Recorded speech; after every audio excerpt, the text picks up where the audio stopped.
درود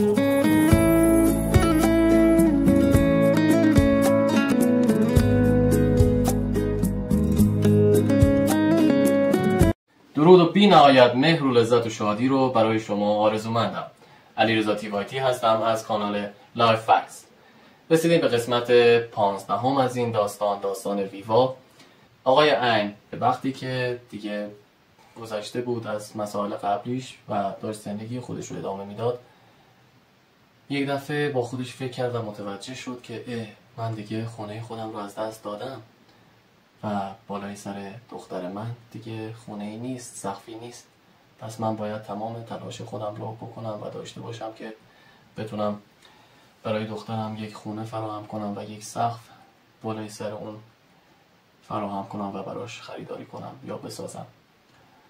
پس شروع کرد و تلاش کرد که این کار رو انجام بده و با توجه به اون محیط سمی که داشت و توش بود، تحت مراقبت هایی بود که حساباش رو خانم میم خانومش چک میکرد و نمیگذاشت که آقای عین بتونه اطلاع اون حتی 1000 تومان هم بتونه جا به جا کنه یا حفظ کنه، سیف کنه. آقای عین توی یک مبحث، توی یک زمان با خانم میم صحبت کرد و گفت تا به الان من به شما خیلی امید داشتم و بهتون اعتماد خیلی زیادی داشتم، ولی که الان میخوام پروسه و برنامه عوض بشه. از حالا به بعد میخوام خودم تمام هزینه ها رو محاسبه کنم، حساب کنم، پرداخت کنم و دیگه نمیخوام این بار روی دوش شما باشه.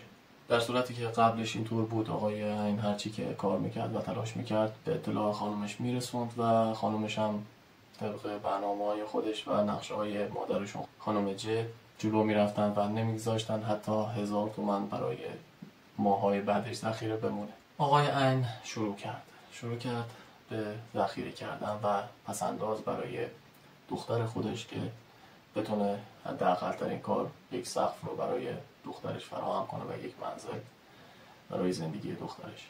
در ابتدا هزینه‌ها رو پرداخت کرد، مدیریت کرد و در طول فقط 3 ماه آقای عین تونست 12 ربع سکه و 1500 یورو ذخیره کنه و پسنداز کنه به جز هزینه‌های زندگیش، که برنامه‌ریزی کرده بود که طی مدت زمان خیلی کوتاه‌تری بتونه کارهای دیگه بکنه، وام بگیره و راه حل‌های دیگه که بتونه بره دنبال خرید خونه و مسکن برای پشتوانه و آینده دخترش.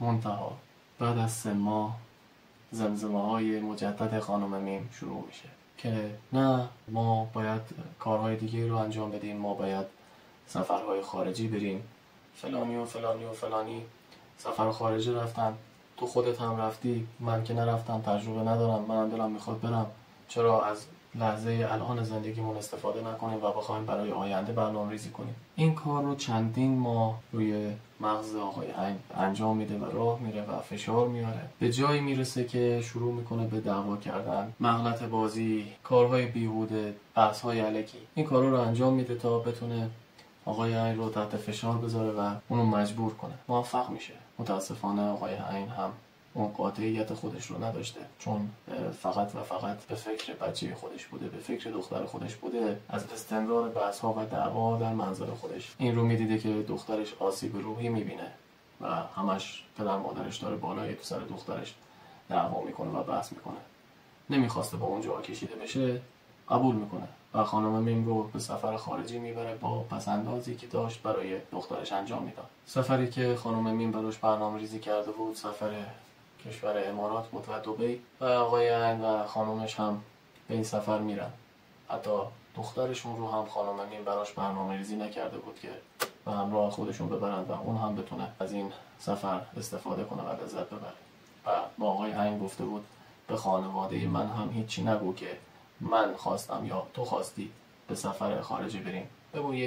بگو یک موقعیتی بوده و یک امتیازی بوده که شرکت برای من در نظر گرفته و گفته تو با خانوادت میتونی به سفر خارجی بریم با هزینه شرکت و این کار رو انجام میدن. به خانواده خانم میم هم این پروسه رو طوری ارائه میکنن که خانم میم از آقای عین خواسته بوده که ما با هزینه خودمون به سفر خارجی نرفتیم.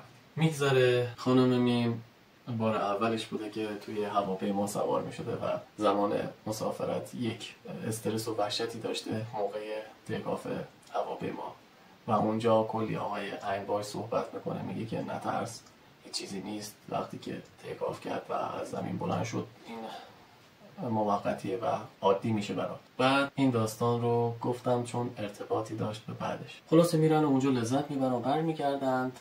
خانم میم دچار تهوع میشه مداوم، دچار سردردهای مداوم میشه بعد از اینکه برگشتن به ایران و این چنین مشکلاتی که با چندین بار مراجعه به پزشک آقای عین اون رو میبرده نتیجه‌ای حاصل نمیشده. بعد از چندین بار این اتفاقات افتادن، استفراغ و بالا آوردن حالت تهوع و سردردهای مداوم و بدن دردهای خانم میم، آقای عین به یک چیز مشکوک میشه، واقعا مشکوک میشه و به خانم میم میگه که شما باردار نیستی؟